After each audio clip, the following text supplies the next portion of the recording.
every person who is charged with a criminal offense is entitled to defend himself in person or by a legal practitioner of his own choice. Remember that an individual is entitled to remain silent.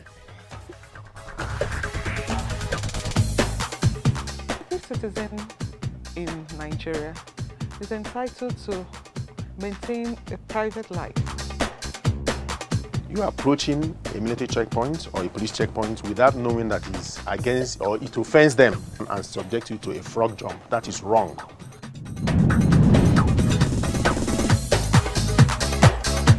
Hello there, you are welcome to another fresh episode of the program Justify Nigeria on ACNN television reaching from Abuja. On today's episode, we are going to be looking at the word citizenship and what it implies. My name is Anozechinomso. In a given state, there are people and personality that make up that state. Those people can easily be referred to as citizens. Citizenship, therefore, is defined as the position or status of being a citizen of a particular country. It is a fact that Section 3 of the 1999 Constitution, as amended, deals with citizenship of Nigeria. The status of citizenship is basic because on it depends a member of all the political, constitutional, and civil rights, obligations, and privileges.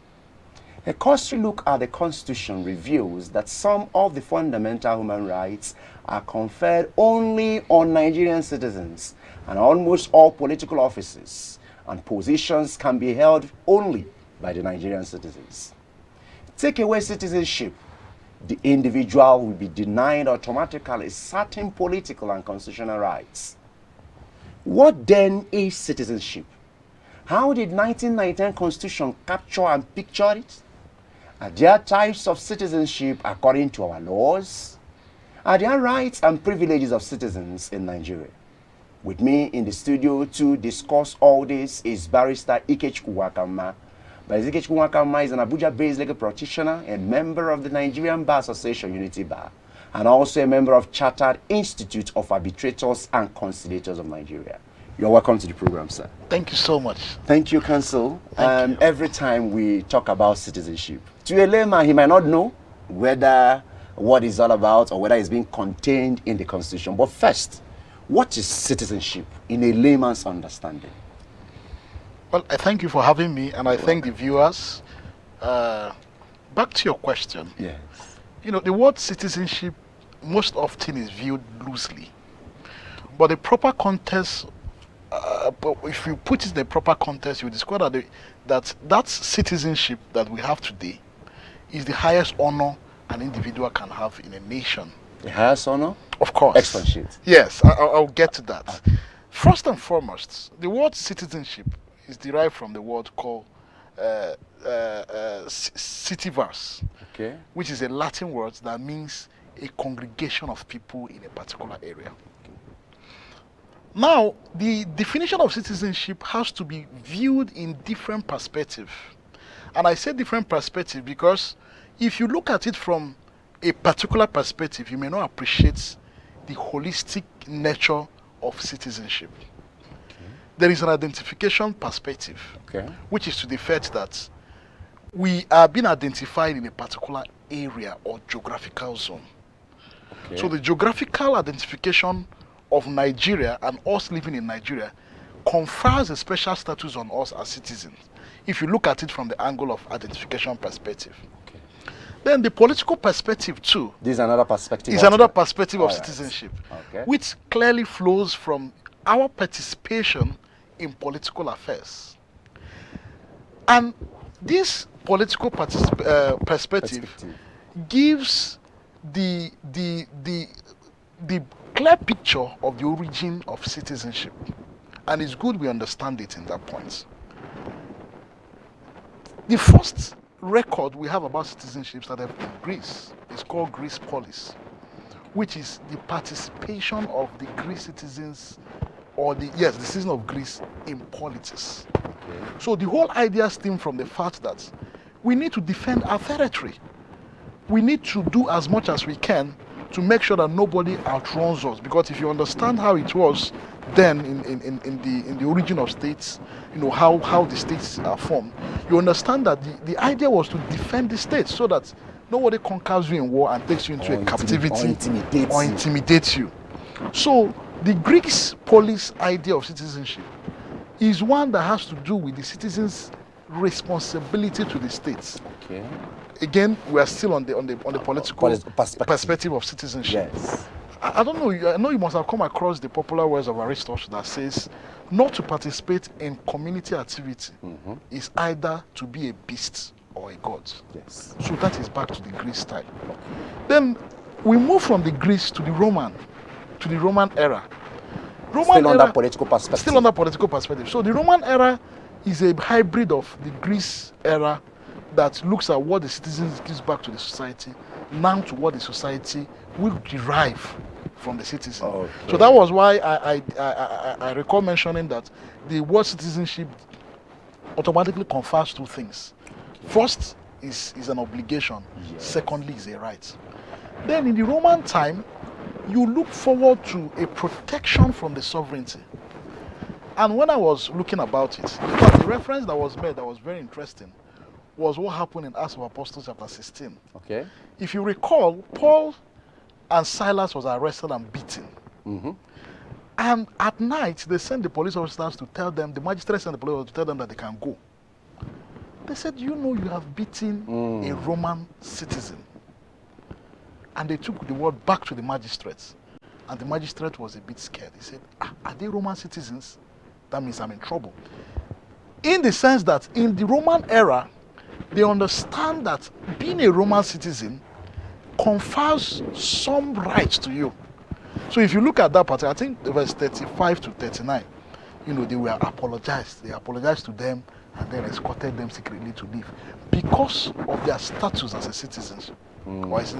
Then you go down to, you know, what we have today in the modern time, you know, derived from the democracy.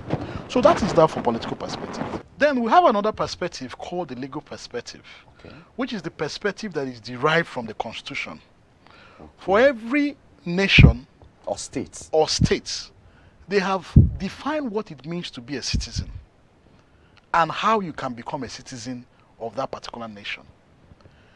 Sam finds this expression in chapter 3 of our Constitution, you know, where we have citizenship, either by way of birth or by registration and all that. But again, when you now come to the legal perspective, it defines, like I said, who you are and what you are entitled to as a citizen. So that now brings us to, how can you even be a citizen? Yes, I was about asking you. Please go ahead with that. Very well. Yes. I will try and limit it to the Nigerian context. And I will look at it squarely from the Constitution of Nigeria. If possible, the sections in the Constitution. Very well. Them, yes. Very well. The first one we have is citizenship by birth. Okay, we are now talking about types of citizenship now. That's it. That's right. Okay. So we have the one for birth. And that citizenship by birth is also classified into two. We have citizenship by birth pre-independence and the citizenship by birth post-independence. Council, you have to take this thing easy for people that are not professional like you. So please expatiate. You said pre and post. Yes. Start from pre. So yes. I will start from pre. Yes. If you look at how Section 25 was drafted by the draftsmen, they say you are a citizen of Nigeria if either of your parents or grandparents were born before 1960 to a community indigenous to Nigeria.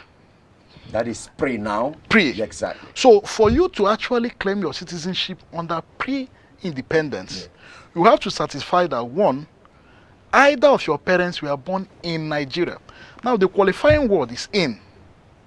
So you must be born in your parents or your grandparents must be born in Nigeria before 1960. But if none of them were born in Nigeria before 1960, you cannot be a citizen of Nigeria. Then you proceed to the post-independence, which now says if your parents or your grandparents we are born in Nigeria, that is after 1960, then you're a citizen of Nigeria. Then he says, if your parents, okay, if you are born outside Nigeria, and your parent is born in Nigeria. Yes. Now, the second classification under the post-independence, Yes. remove the word grandparents. Why? Now, the first one says, if you are born in Nigeria, either of which your parents or grandparents is a Nigerian. Then the second one now says, if you are born outside Nigeria, and your parents, so the draftmen remove the word grandparents. So if you are born outside Nigeria, and your parents are citizens of Nigeria, then you qualify that. It may look very simple, but it's a bit complex. Because why I say so is that this particular session was tested in 2019 election petition tribunal. If you have followed the sequence to the 2019 election petition tribunal, that is Atiku against INEC. The issue... Council, this is a very interesting one because it's a very recent case. Very recent. We're going to continue on that after we must have to come from break. Thank you very much. Please do join us again.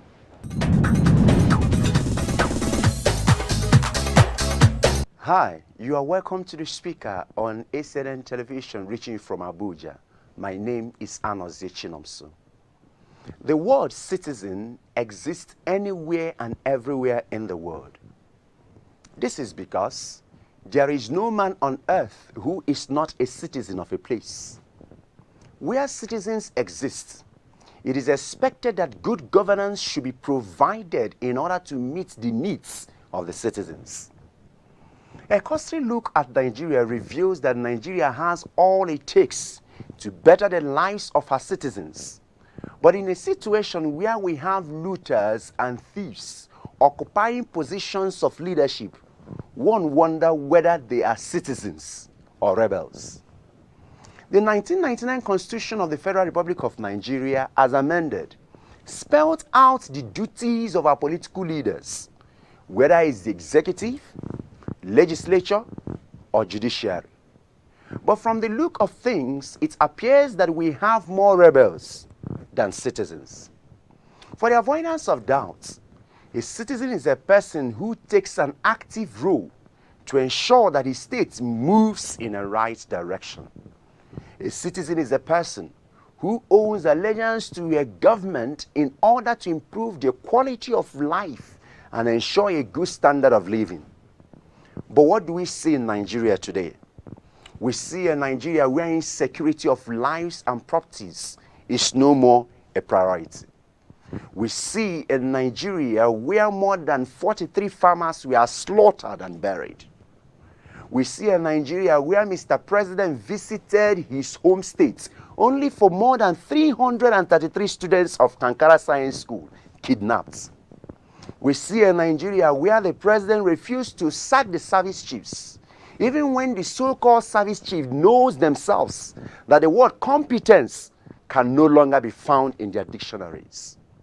We need to remind our political leaders that posterity is always good. Judge, and we judge everybody at the right time. We need to remind them that whatever a man sow, that he must certainly reap. May we at this time ponder on how the Greeks define citizenship. According to the Greeks, citizens are made up of three categories. The first category are the idiots. These idiots are not because they are mentally challenged, no. They are idiots because they thought that they live in an island. They don't care about anyone else. These are individuals, when there is antisocial activities, they build walls around themselves. They put CCTVs, German Shepherd, security guards, and panic buttons, and they think that they are safe. Those are idiots. The second category are the tribalists. These people does not belong to any particular tribe. These are individuals who, out of their own stupidity or arrogance or naivety, hold the view that they belong to a particular club, invariably, they are the ones that appeal to emotions of people from their tribe.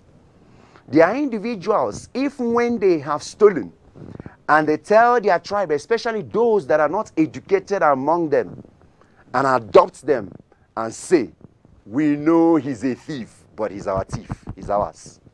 Those are tribalists. The danger of such individuals is that when they steal on their own behalf. And the only thing that you have is the feel-good effects. Then there is the final category that are called citizens. The citizens know that they live in a society. When they drive, they are comfortable that they are on their lane and obey the traffic light because they know that another citizen will do the same. Citizens condemn bad things no matter whose ox is God. Citizens are not sentimental in their judgment. The tragedy of Nigeria and indeed Africa is that in many circumstances we have rendered idiots and tribalists. Ex-president of Tanzania, Muiwa Julius Kambarage Nyerere, was right when he said, and I quote, "People who are political and intellectually bankrupt normally seek refuge in ethnicity and religion as the major factor of mobilization." End of quotes. I therefore speak. Until we have liberated ourselves from the structures and bondage of idiocy and tribalism, we shall continue to have rebels in place of citizens. My name is Anoze Chinomso. I just want to speak.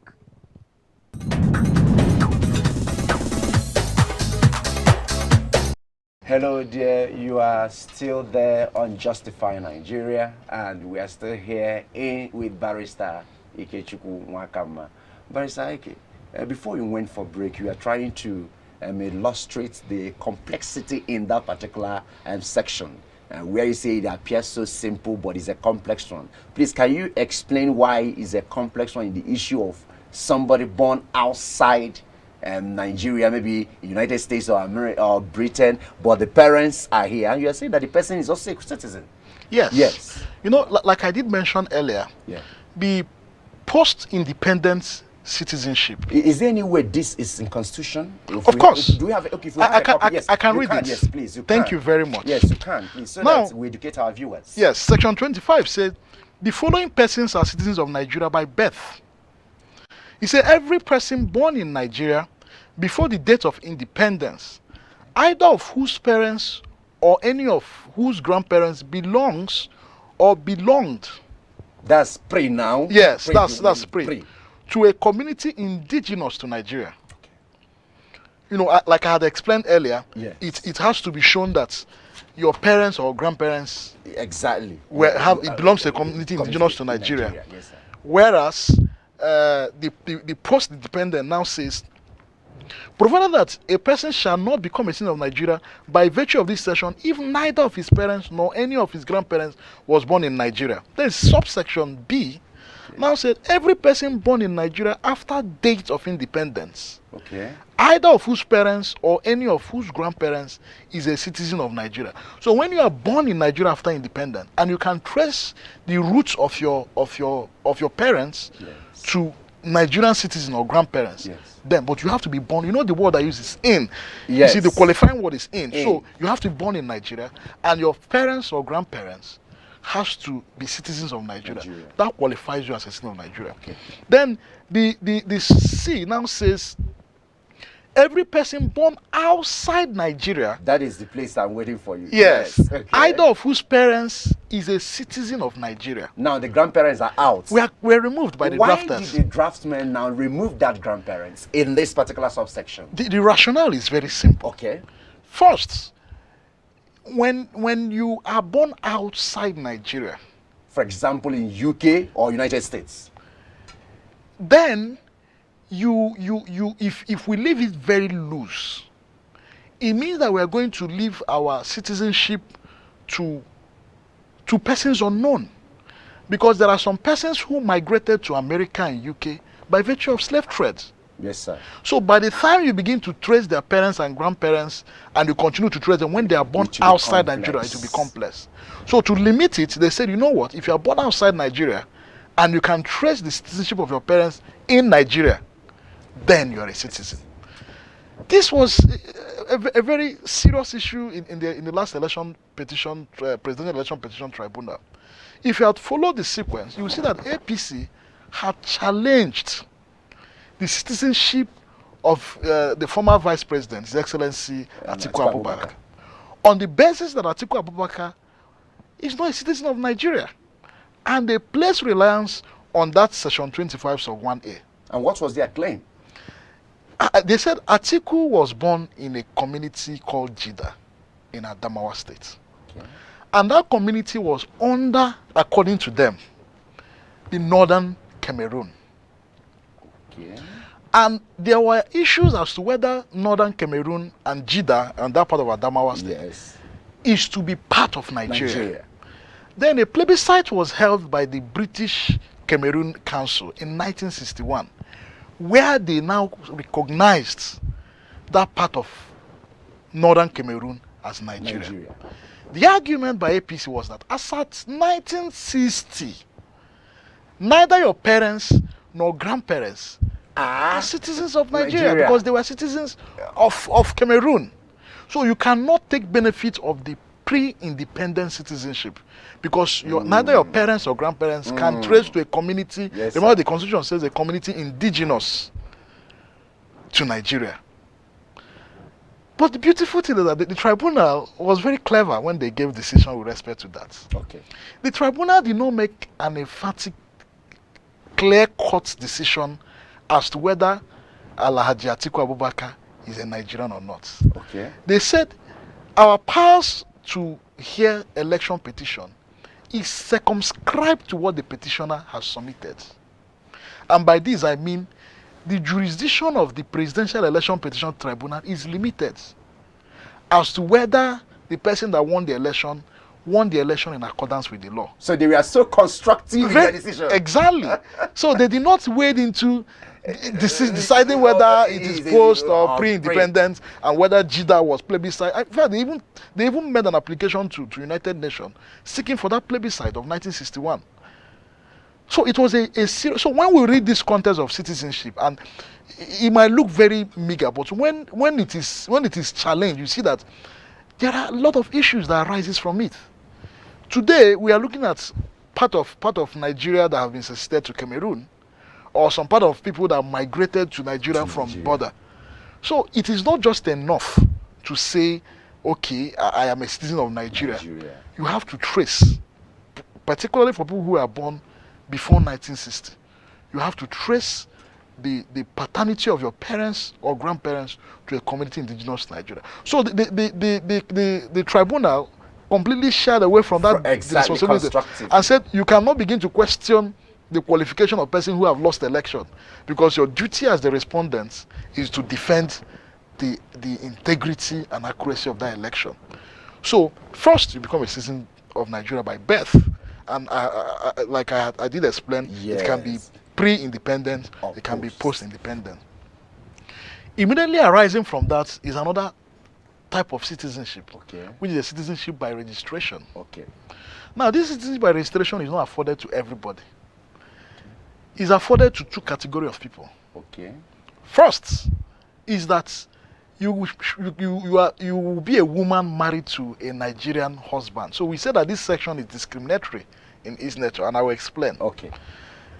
You can only register, but you can only be a citizen of Nigeria by registration if you are married. If you're a woman married to a Nigerian. For example, somebody that is a UK citizen married to a Nigerian citizen. Yes. Automatically, that lady that is a UK citizen is, by virtue of what you are citing, yes, can apply to be registered as a citizen of Nigeria. Now we say, why didn't you afford that status to men who are married to Nigerian women? Why is it limited to only a woman being married to Nigeria? So we see that as discriminatory for us men. We see that as discriminatory against us. You only afforded this particular privilege to women married to Nigerian citizens.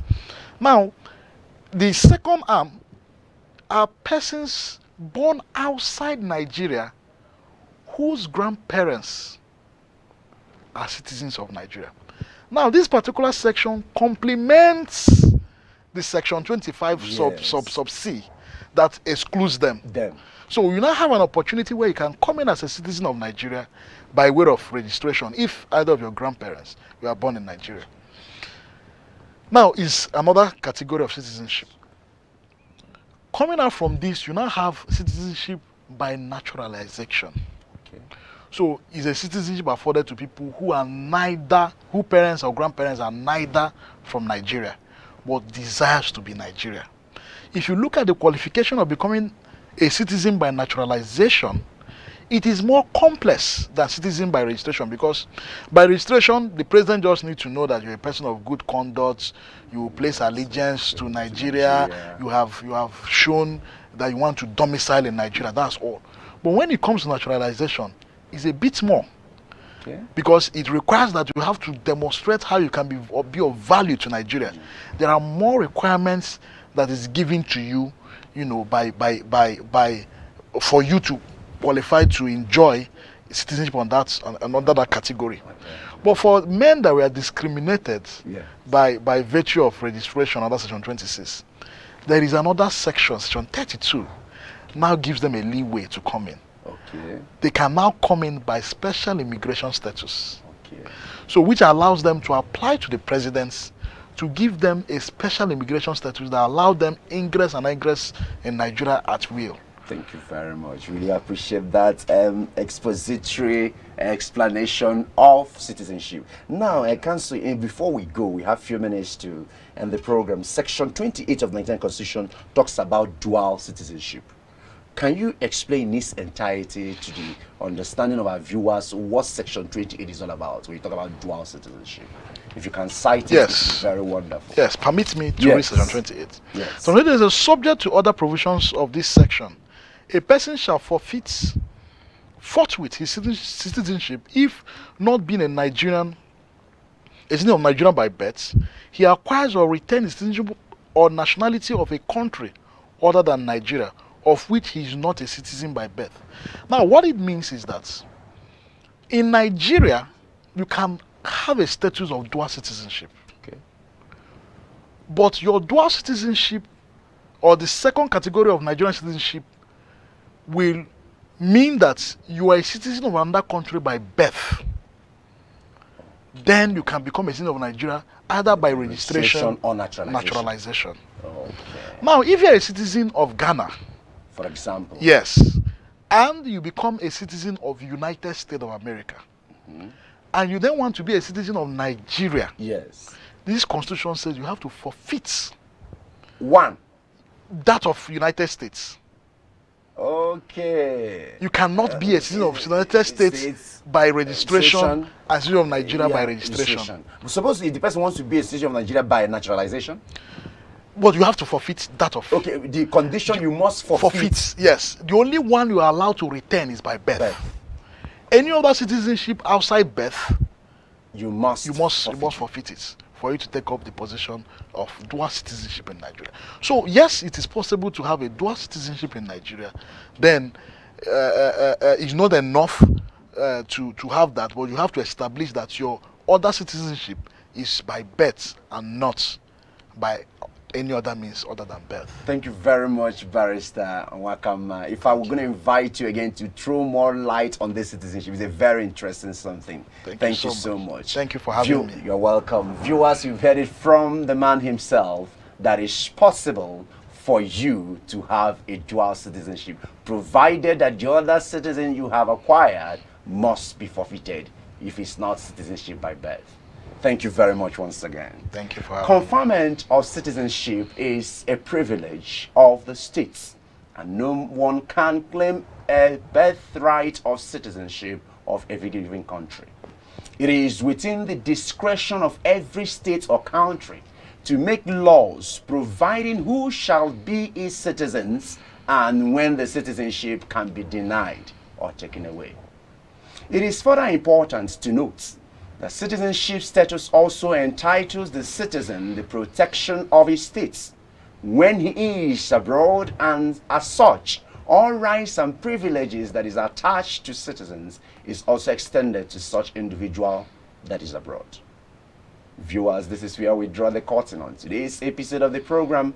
Join us again same time, same station on another fresh episode. Until then, this is Anozi Chinomso urging you to remain faithful, be a law-abiding citizen, and bye for now.